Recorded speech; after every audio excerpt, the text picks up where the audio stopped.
startup careers, right? So let's start talking about the image that is portrayed through this glamorization, this agenda, this narrative that is created, right? So Benjamin came up here and he talked to you about how this glamorization is by virtue of telling people that startup careers are the only path to self-actualization, that this is the only way you can actualize your dreams, that this is the only way that you can benefit society, right? They literally tell you that these systems are not, that you need to break away from the system because it does nothing for you, that the system is restricting you, right? And they tell you that these traditional career paths are not the right path to follow because they don't give you the opportunity to actualize your dreams, right? Ladies and gentlemen, that is the narrative that proposition stands, that proposition reflects so strongly, right? We don't think that this is the narrative you need to push out, right? We don't think that there are any TED talks that actually talk about the that you can actually actualize within the system as well, right? That you can actually improve the system while being within it, right? We don't think that is a narrative that is pushed out, and that's why we stand against this glamorization.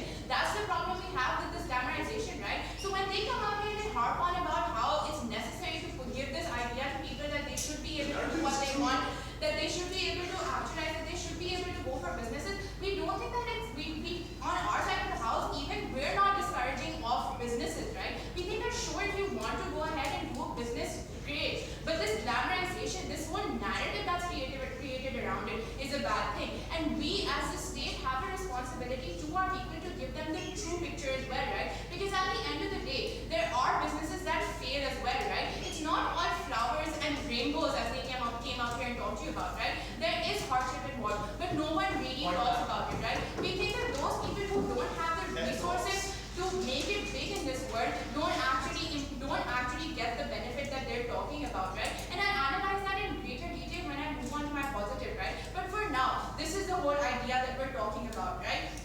Now let's talk about how traditional career paths are actually devalued, right? So ladies and gentlemen, Muhazzam's entire speech was an illustration of our positive case, right? When he came up here and he painted the stereotypical image of traditional career paths, right? You sitting in a cubicle from 9 to 5, just doing generic work and not really contributing to society, right? But ladies and gentlemen, we think that doctors who go to hospitals, who are surgeons, that lawyers who sit in offices from 9 to 5 and are actually solving cases, those people who are in social service, those people who are in traditional career paths do have a valuable contribution that they're making in society, right? Please sit down, sir. We think that is the image that we stand against, right? That this glamorization of startup culture is by virtue of the evaluation of these traditional career paths, right? And we think that it's necessary that people see that both are equally important, right? That both are equally good, not that one is better than the other, right? We think, no thank you. We think that this generic idea, this stereotypical idea that is put forward to people that he values these career paths and the people in those career paths is a wrong idea to be put forward. We still don't think that businesses are a bad thing just because they, please sit down. We don't think that businesses are a bad thing, right? We think that businesses should exist, people should be able to innovate and self-actualize as well. But within these career paths, traditional career paths, those people who have good ideas, good minds, can actually innovate in those career paths as well, right? We don't know where we might have someone coming up with the cure of cancer, right? And we need those people to be in those career paths as well, right? Not just following this, not just dangling this candy in front of them for them to follow, right? That's not something we please sit down, sir. We don't want, that's the whole idea of glamorization that we're standing against, right? And we don't think that opposition has truly understood that and talked about it, right? And unless they can disprove this to us, our case still stands, right? So let's talk about my positive, right? Who does this glamorization really benefit, right? Before I move on. If a person feels strongly enough about his dreams and feels that within his current corporate employment, he feels that he can act on them, then why would he want to start a startup in the first place? Please sit down, sir. Ladies and gentlemen, we think that if there's someone who's in their current employment, they can actualize their dreams within there, they might as well do it, right? But we think that this glamorization also gives them a motive to move out, to actually this false idea to move out of that employment, and the fact that they can't actualize those dreams in that employment, right? We think that that's the problem. You tell them literally that you're living in the system and you can't become anything within that system. You need to build. Please sit down, sir. Okay, so let's talk about my positive. Who does this glamorization really benefit, right? So let's start by talking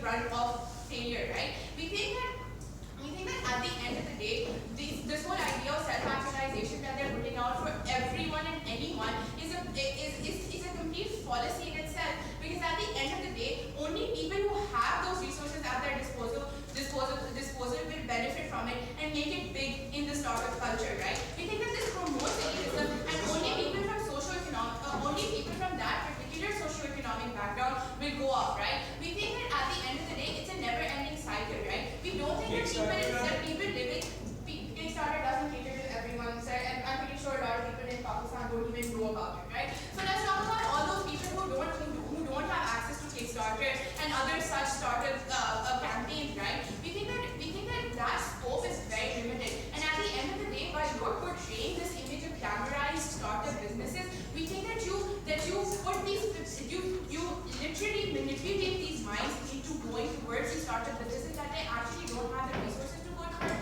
nor do they have the ability to take the risk of failure, right? We think that on two levels, their whole argument about self-actualization doesn't even stand, because the people who go into these businesses are the ones who will have those resources at their disposal in the first place, right? So we think that this whole idea that exists with traditional career paths, that of stability and of risk aversion, is not something that needs to be shunned by the glamorization of these startup businesses, right? We think that it's necessary that these people also understand that these traditional career paths have the stability for them, right? That they can still go towards them, right? But even then, if they want to start these businesses, we don't think that it's a realistic idea to give them that they can go and do whatever they want when they don't even have the resources, right? We think that that's something that we deeply regret, and that's the aspect of glamorization that we don't stand for today, right? We don't believe in opposition's lies about these flowery ideas of self-actualization and how glamorization actually pushes you to actualize your dreams, ladies and gentlemen. Because at the end of the day, we believe in giving these people a true idea of the world, right? We don't want them to live in this utopia and then fall flat on their faces, right? We want them to know exactly what they're getting into, and even then, if they want to pursue it, go ahead for it, right? We don't regret businesses, we only regret glamorization, and that's what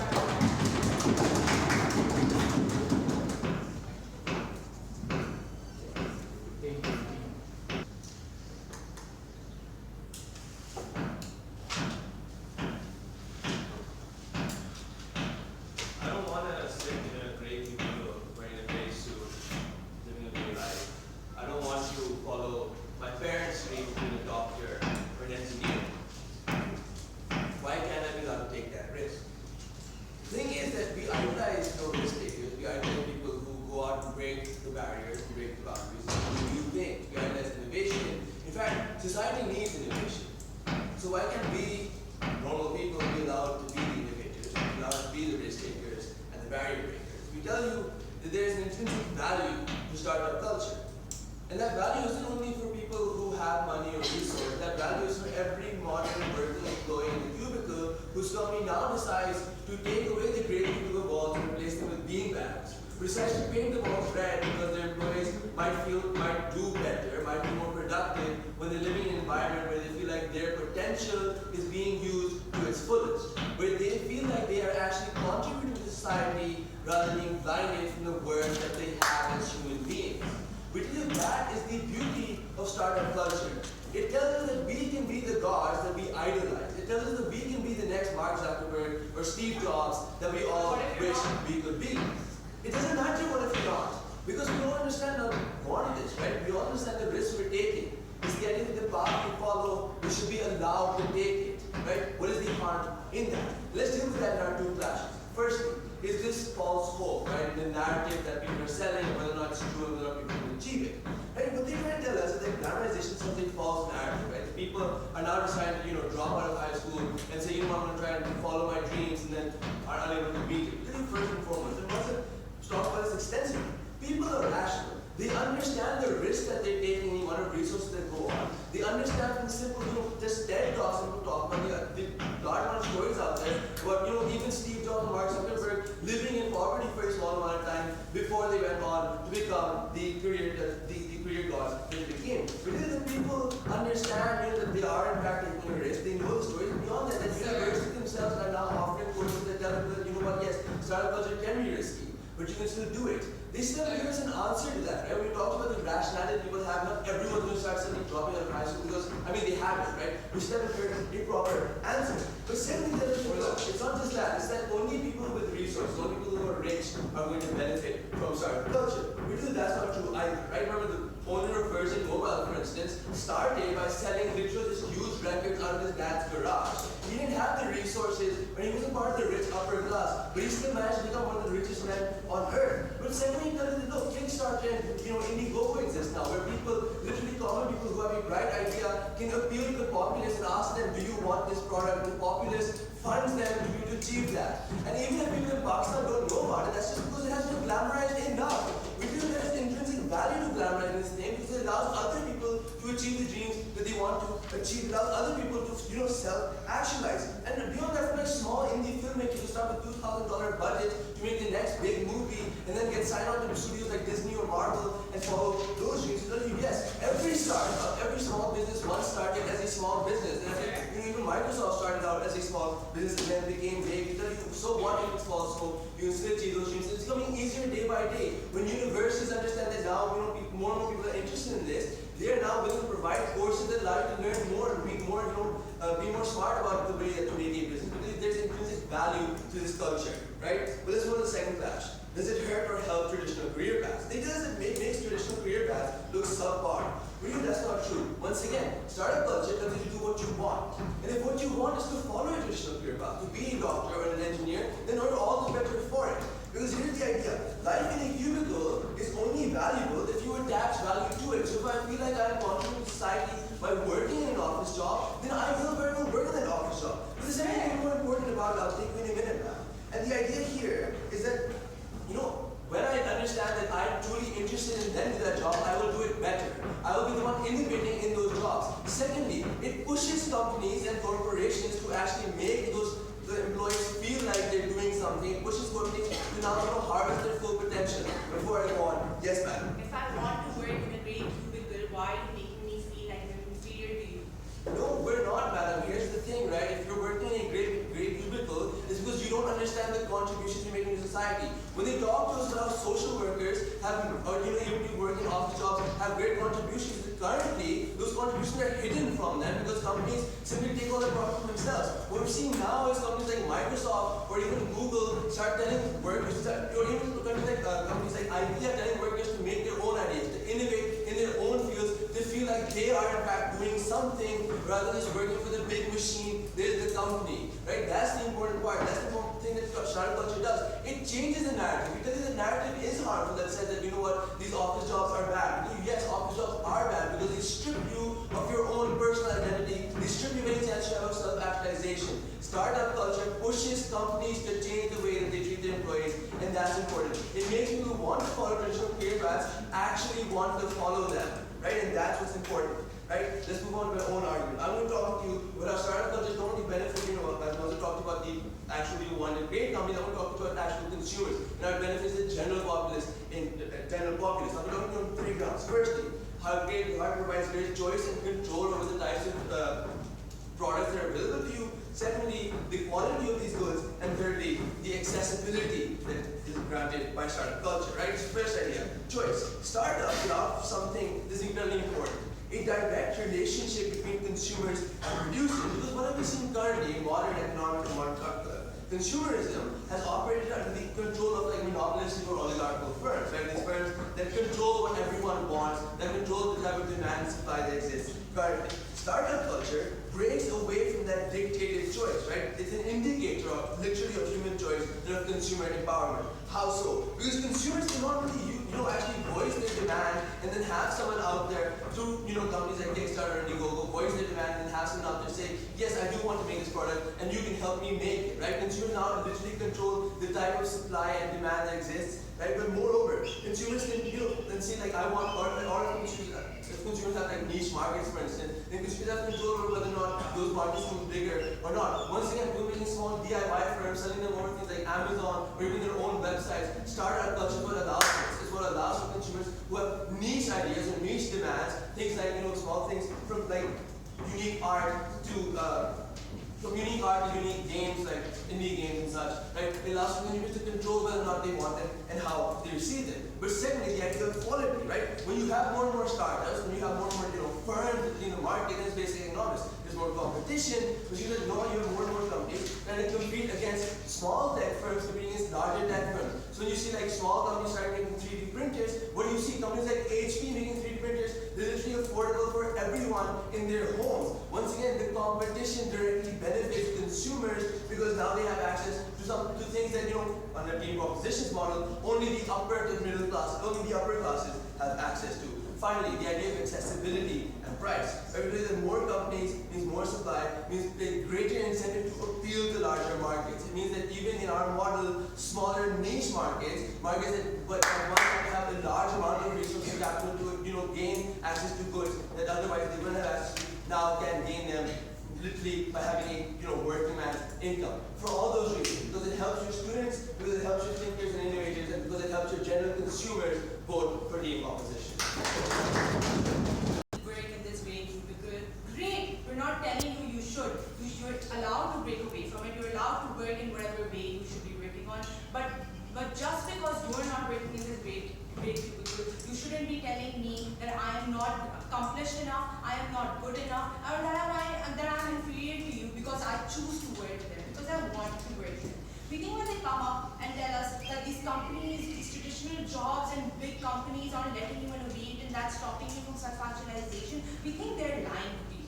We think they're lying to you because the world is changing, because you're allowed to innovate in these big companies now, because innovation is being promoted in these traditional jobs, and we think that you are worsening, if anything, when you're letting these innovators or these thinkers that you talk about away from these big companies, away from these big corporations that already exist today. We think you're not breaking down the system or increasing more competition when these startup cultures do not work at the end of the day. I will show to you how. Right? So what are the three clashes that we Why is it? No, thank you. I'll show you my clashes. So the first idea, which side is the more realistic image of the world? Second, which side promotes self-actualization? And thirdly, which side is actually manipulated? So let's talk about the first idea, which side shows a more realistic image of the world. So first thing we came up, Ben in his first 2 minutes talking about the whole idea of scope and how when they talk to you about how startup cultures are working, they only give you good things, tell you good things, they only tell you success stories.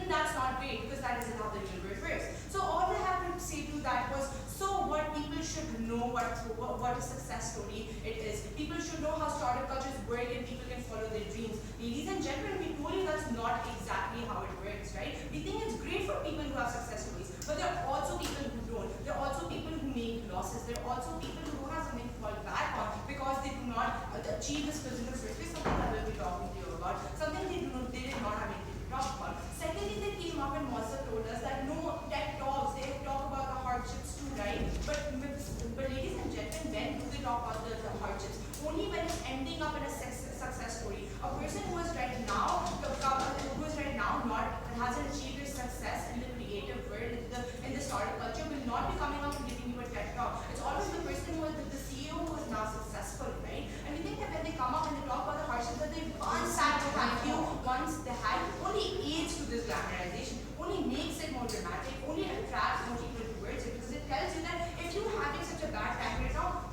keep going towards it, because in the end it will always be great, right? Thirdly, we talked to you about the whole dropout culture, right? We told you that they're devaluing traditional methods, they're devaluing education, something we agree has a lot of flaws in. But when you're just dropping out, when you're just moving away from these traditional methods, you're not fixing the traditional methods, you're not fixing the flaws, you're just moving away to something else, right? Something we do not agree with. The proposition came up and they told us that people are not sheep. People don't just stop going to school as Mark Zuckerberg did, right? But ladies and gentlemen, we're telling you that if people only see good that is coming out after leaving education, if they're seeing only the glamorized lifestyle that's coming out after that, only success that's coming out after that, right? Exactly, ended up in a success story. And we think that's not how, they're more prone to lead, right? They think there's no value attached to these methods, right?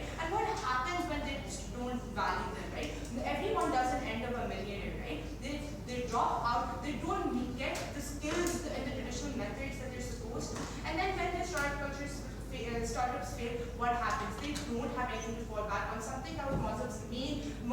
reputation was. They can always go back, but what do they go back on if you damage it to such an extent that they don't think they're going to do it, right? So let's talk about this whole idea that, but what if they never had a job because you told them to just leave school and you can go wherever you want, right? And just start your culture. That's the whole problem that we have with you today. So then they came up and they told us that listen, it's okay even if you don't have the resources to start, you have Kickstarter and you have such situations, such organizations, right? Firstly, Console already came up and told you that a lot of people don't have access to that. But secondly, we think that even the people who do, no thank you. That is an exception, and we're really happy that that happened. We think it's great for the people for whom it works out, right? But people should be more to the idea, no thank you, not right now. They should also know about the people who are not part of that exception, right? About what happens to those people, right? So we think that that's very problematic. But on a fourth level, right? They came up and they told us that if someone has a dream, right? They should, and they can't follow it in their current employment, you are stopping them from going around and fulfilling their dream, right? We think that they're coming up to you and lying about what Benjamin and Kansas told you, right? Because we think it's great if they pursue it, only if they A, know the risk, and B, they have something to fall back on, something extreme glamorization takes away from. So on a second level, which could decide promote self-actualization. We think that opposition today is clearly living in the past because the innovation is happening in traditional facilities, right? And we think it's very important for it to happen, right? We think it's very important for innovation to happen in these great cubicles, in these businesses, in these companies. But if you, as you said, are taking the innovators and the thinkers away, right? If you're taking them away, you're basically eliminating this innovation that has already started in today's world, right? We think that this glamorization by telling someone, secondly, no thank you, telling someone that if you're working in a 9-to-5 job, even if you really did want to always do that, if you're working in this 9-to-5 job, you're not accomplished enough, this job can never really give you the same satisfaction. We think people start to internalize that, and they internalize that because of the extreme glamorization. If everywhere you look, you're told that if you're working a 9-to-5 job, if the side for opposition propagating the same stereotype, coming to us, telling us again and again that you are not, sit down sir, you are not doing enough in their own work by working 9-to-5. We think that's what will make you start believing that you're not doing enough, that you aren't really accomplishing anything. And we think that's an inherent need in someone's life. Thirdly, ladies and gentlemen, we think opposition today is clearly re-emphasizing on the superiority complex, on this hierarchy of how someone who is starting with something else, who is doing something away from traditional no thank you methods is better. And we think that when they're coming up and they're saying that even clear words, we think that's exactly what we stand for today, and we've highlighted what the problem is. But then the side is being manipulated, right? When we ask them in a POI whether if I were in a great field, it's the same as them or not, they tell me I am not doing enough, right? I'm not doing enough in a traditional job. We think that is what the problem is today. You are manipulating me by when I'm choosing to enter a traditional job, but you tell me that I am not doing enough, right? We think that when you come up and tell us that in traditional jobs you don't have control over demand and supply, and that you do not have the same consumer base and access, right? We think it's very problematic because firstly we think that when you are dropping out and you're going out to these startups, firstly they will never work, right? But we think that it's important for you to fix this demand and supply and consumer space problems starting from these existing structures, because that is where you have the resources and that is where you have the biggest impact. That is where you have the biggest impact in today's world. And we don't think that you want to start a company and you shouldn't be able to. We think it's great, but we think that company should be able to do something at the end of the day, right? And we think that if it doesn't do something that isn't shown to the society, it should have something to fall back on. Something extreme glamorization takes away. For all those reasons, we're very confident.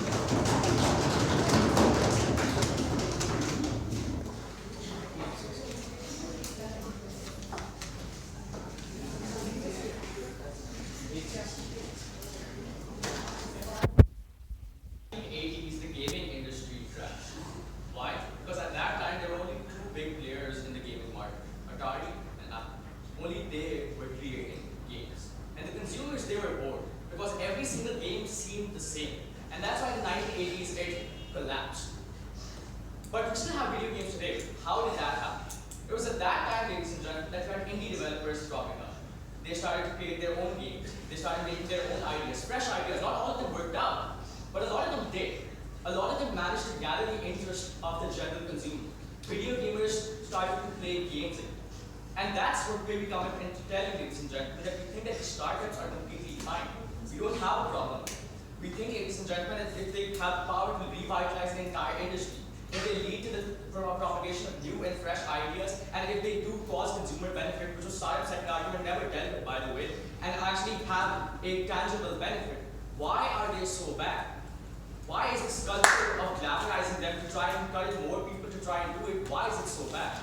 And in that response, we only had Team Proposition come up and give us two main reasons. And so that's where I move on to the two main issues of today's debate. One, does this glamorization create false hope? And if so, is it bad? And two, does it lead to a demonization of traditional careers? Those are the two main issues of today's debate. Let's move on to the first issue, false hope. And this was based on three premises. It started by saying, you know what, we think that startup culture is glamorized because it only shows one side of the story. Then it moved on to say that we think that this creates false hope for everyone that you can achieve everything, and we don't think that's true because startups can only be created by people with resources. And lastly, it says that because this false hope is created, it inevitably leads to a lot of failures, and we think that's wrong. Let's deconstruct this entire argument. One, we think that we reject the one-side picture premise because we don't think that's simply true. Even if you go to every single TED Talk, go to every single interview where these startup entrepreneurs talk about their difficulties, talk about the problems that they have to face. Even the most mainstream examples of Apple, who talk about how they started within their garage, how they had that lack of resources to try and build their products, and we think that all of those things do show that these were difficulties. So thank you, sir. On a second level, even if you were to concede to the fact that this advertising is one-sided, if that it does glamorize one particular side, we think that that's the purpose of advertising. It is to show that one side is better. We still think that this is informed advertising because it does tell you that there are hurdles that you will have to face, but at the same time, it is advertising. And we think that individuals themselves are informed enough and can make informed decisions about the information that they get to try and think whether or not the information that we're getting is actually true. That individuals can make their own choice about whether to follow the information that they're getting at these TED Talks or all these things. Because if that's the case, then even in general advertising, thank you ma'am, if Red Bull says we give you wings, individuals are informed enough to know that it doesn't actually give you wings, but we think, ladies and gentlemen, and that's the same principle applies. This is advertising pure and simple. No, thank you. Sorry. False hope for everyone. We don't think that it does create false hope for everyone. Because A, we've shown you that you do show them the other picture, but even if you don't, we think that false hope for everyone simply doesn't apply by virtue of the fact that we are individuals having different beliefs. So a lot of people can be realists. If they think that there's no merit in putting all of this effort into these ideas, we think that they have their complete choice to do so. And that's why we don't think that it creates false hope for everyone, and it's a mass exodus of people leaving their traditional careers and going to startups, because that's simply not true. On a fourth level, let's talk about why this false hope will simply not occur. And let's talk about the importance of starting a startup. Because when you start a startup, ladies and gentlemen, it's about learning new things, these new ideas. You may have very diverse skill sets from the startup that you want to start. And you think that because all of these hurdles exist, not everyone immediately wants to go and start a new brand new entrepreneurial idea. We think that all these hurdles prove simply the fact that it's not that severe as Team Proposition has made it out to be.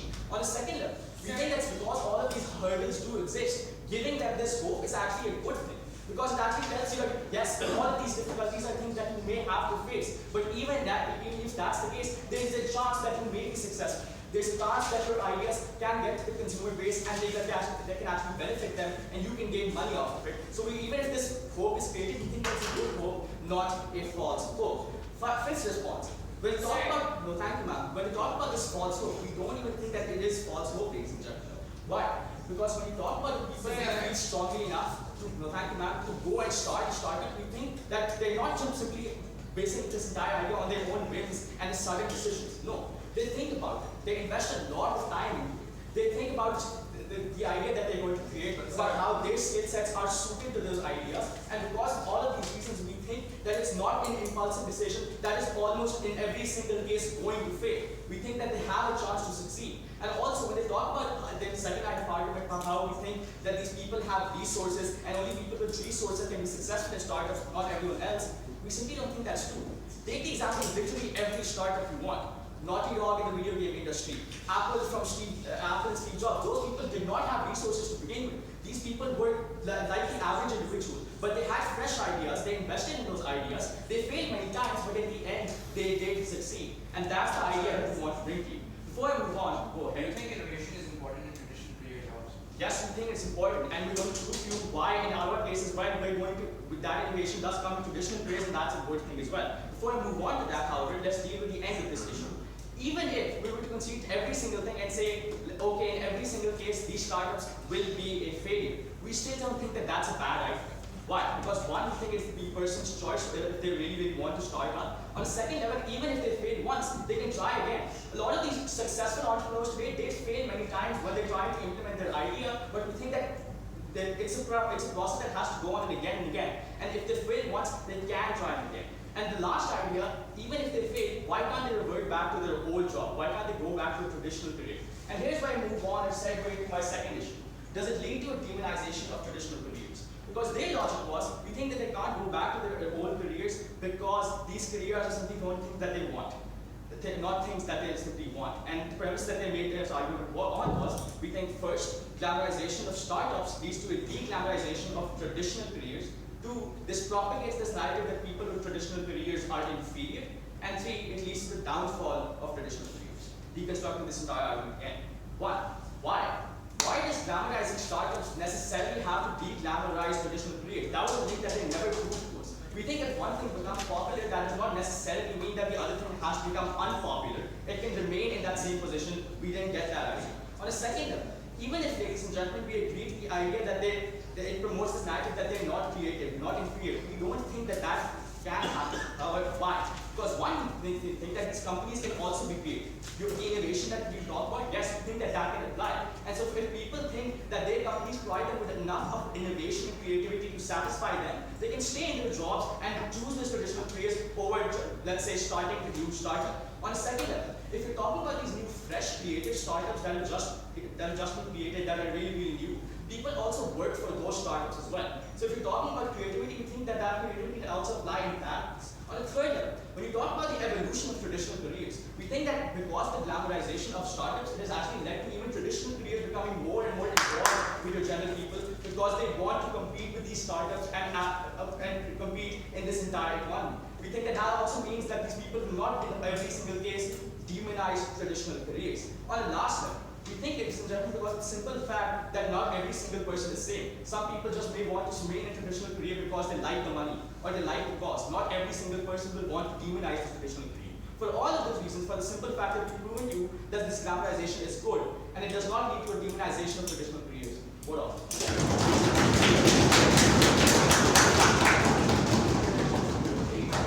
It's a TED talk, it's not a line of cocaine. And every person who wants to aspire to start a startup isn't on really, really hard drugs, ladies and gentlemen. There's one thing we've been saying since first start, and our prop narrative has not evolved at all to accommodate it. They've blinded themselves to it, not desperately hoping you're also on enough hard drugs to go along with their blinding of it. Here's the thing, ladies and gentlemen. People magic reality or rational, especially when it's something as important as their livelihood and the quality of life that's concerned. So let's talk exactly about why people are rational, and more than that, even if they're not that smart, the realities of how the world works force them to be rational. We've talked about this as well throughout our speeches. We talk about, in an interjection, we talked about what a business plan is. We tell you, ladies and gentlemen, even if you think you can make it really great and big as a startup, right?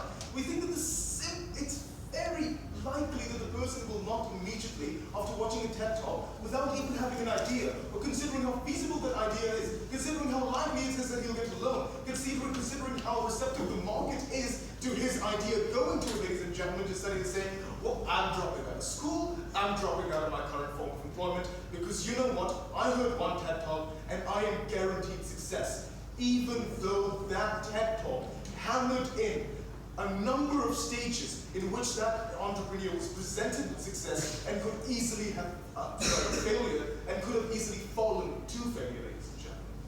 We tell you that this is something that is criminal for our proposition to ignore.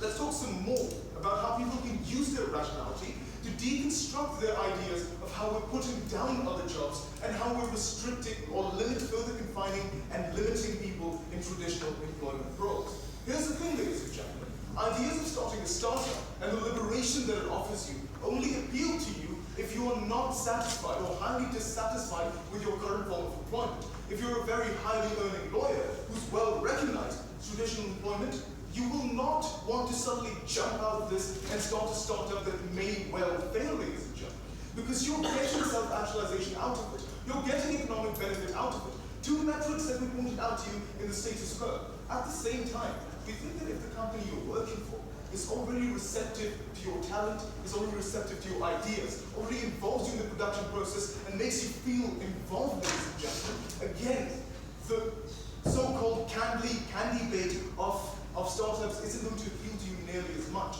and you have no reason to go to it. And finally, ladies and gentlemen, this entire idea of people dropping out of college in the masses because they watched TED Talks is completely ridiculous. That just doesn't happen. And if someone does it, they're probably destined to be a drug dealer anyway, right? And that's not what this debate is about. We think that people, ladies and gentlemen, especially given the nature of TED Talks, realize that your ability to have a successful startup is contingent upon the innovation and unique skills and human ingenuity you bring to the table. Your ability to bring a team of people together in a productive way. Where do all of these things come from?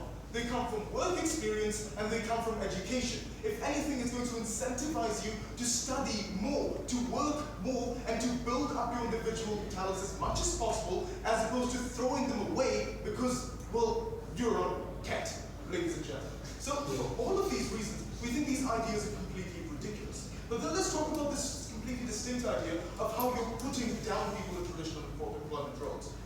If the glamorization of the success of one mode of employment or one way of life necessarily equates to the putting down of another way of life, then this happens so much and is so widespread that colleges should not talk to their students about the benefits of gaining an education so you can be a successful lawyer. Companies should not bitch out to their potential employees about how we offer you such great benefits, ladies and gentlemen. It's something that's necessary, and people who are satisfied with traditional employment roles will not feel put down because they know that what they're doing is important. That's why they're working there in the first place. For all these reasons, UP has won.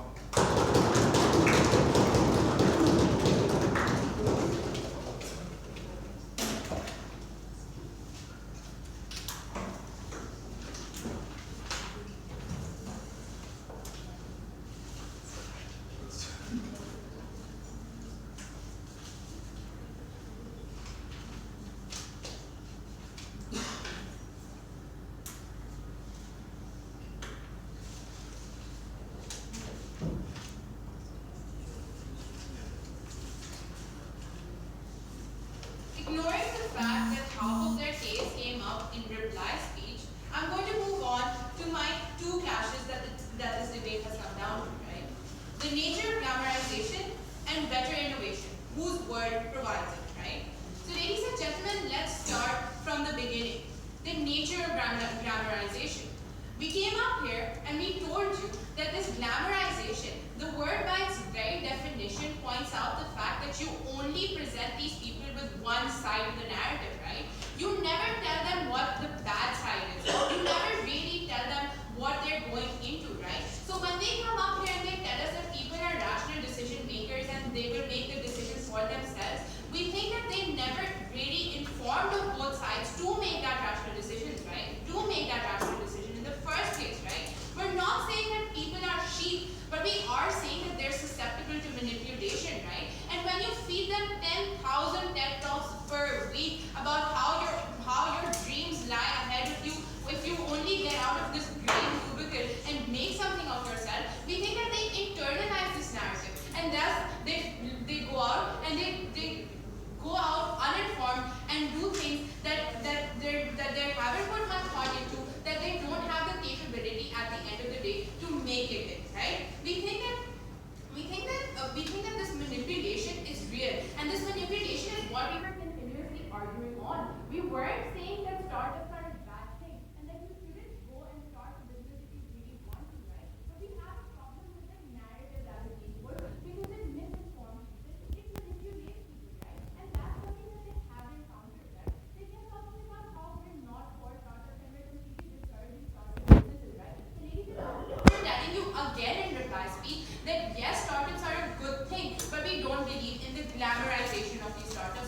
nature of this glamorization, right? And on those grounds, we think proposition's case still stands, right?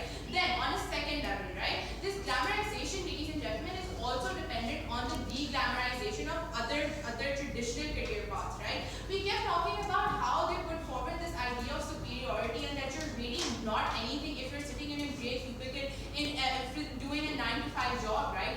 Ladies and gentlemen, we think that the very fact that they kept coming up here and talking about these stereotypical images, it's an illustration of our very point. Second, we think that even if you're sitting in this 9-to-5 job, you're not doing anything wrong, right? We think that it's good that you're sitting in that 9-to-5 job. We think that you are actualizing. We don't think that your self-actualization potential is limited to you going out there and doing something so awesome with your life that this glamorization pushes this narrative to you, right? We don't think that you are any better than anyone who's sitting in an office, a lawyer or a doctor or anyone else, right? And that's something they still haven't counted, right? Then let's talk about the whole idea of better innovation, right? Ladies and gentlemen, this same idea, innovation is not limited to your startup businesses, and innovation doesn't only come from you sitting in a garage or a computer making video games, right? We think